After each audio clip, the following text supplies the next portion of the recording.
Corporación Inmanente. Presencia internacional en medios. Bien amigos, continuamos. Gracias por estar aquí con nosotros.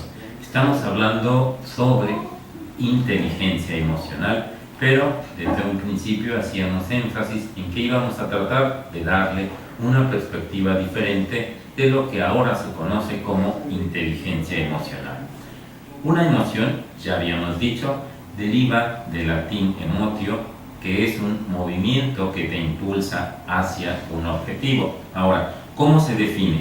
La emoción se define como una percepción de los elementos y las relaciones de la realidad o la imaginación que se expresa físicamente mediante alguna función fisiológica como reacciones faciales o pulso cardíaco, e incluye reacciones de conducta como la agresividad y el llanto.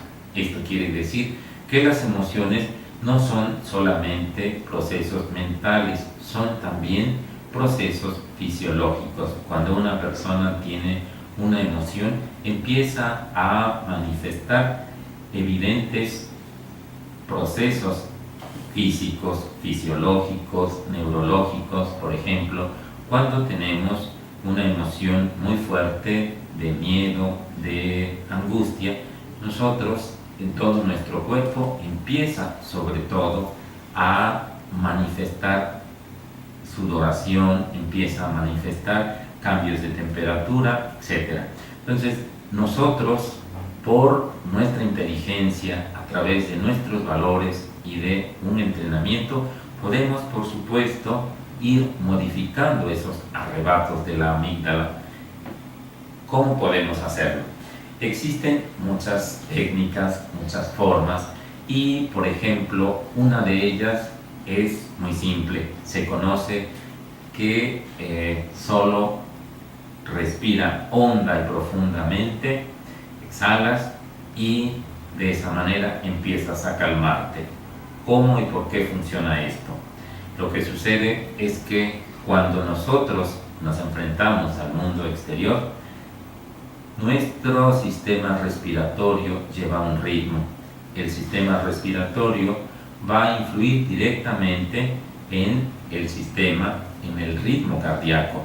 El ritmo cardíaco va a influir en todo nuestro proceso circulatorio y esto va a impactar directamente en nuestras neuronas. Entonces, si tú quieres modificar, controlar tus emociones, empieza a controlar mecánicamente tu respiración. Cuando tú respiras de una manera tranquila y serena, todo tu proceso cardiovascular empieza a disminuir y por lo tanto tienes la posibilidad de pensar de una manera más calmada, más tranquila. Entonces, tenemos que aprender a controlar nuestras emociones desde perspectivas tan simples como esta que mencionaba, el cambio de la respiración. Algunas personas sugieren que para que nosotros podamos modificar bien una emoción, podemos hacer el siguiente ejercicio: inhalar en 4 tiempos, retener en 4 tiempos y exhalar en 6 u 8 tiempos. De esa manera le vamos dando la oportunidad a nuestro cerebro de que vaya calmando, que vaya tranquilizando sus procesos naturales. Muy bien. Ahora, ¿cuál es la relación y la clasificación que tienen las emociones en el ser humano? Se clasifican en primer lugar como instintivas y reactivas. Las emociones o sentimientos no son instintivos, sino que son el producto de interpretaciones. Es decir, ante una circunstancia, el ser humano de inmediato empieza a interpretar los hechos en base a sus vivencias, en base a una cosmovisión, y a partir de ahí reacciona. Entonces, sus emociones reactivas, cuando empiezan a ser conjugadas con procesos racionales, se convierten en sentimientos. Ahora existen, por supuesto, emociones simples y emociones complejas. Las emociones simples en el ser humano serían la sorpresa, el asco, la tristeza, la ira, el miedo, la alegría, la felicidad, la euforia, etc. A estas, sobre todo, se les conoce como las grandes emociones del ser humano. Estas grandes emociones, como ya lo habíamos mencionado, empiezan a generarse sobre todo a nivel de la amígdala, pero más que nada en la amígdala se desarrollan lo que llamábamos emociones instintivas, y debido a que hay un proceso de asociación, hay un proceso de razonamiento, las emociones que maneja, que manifiesta el ser humano, se van dando a nivel de la corteza cerebral. Muy bien.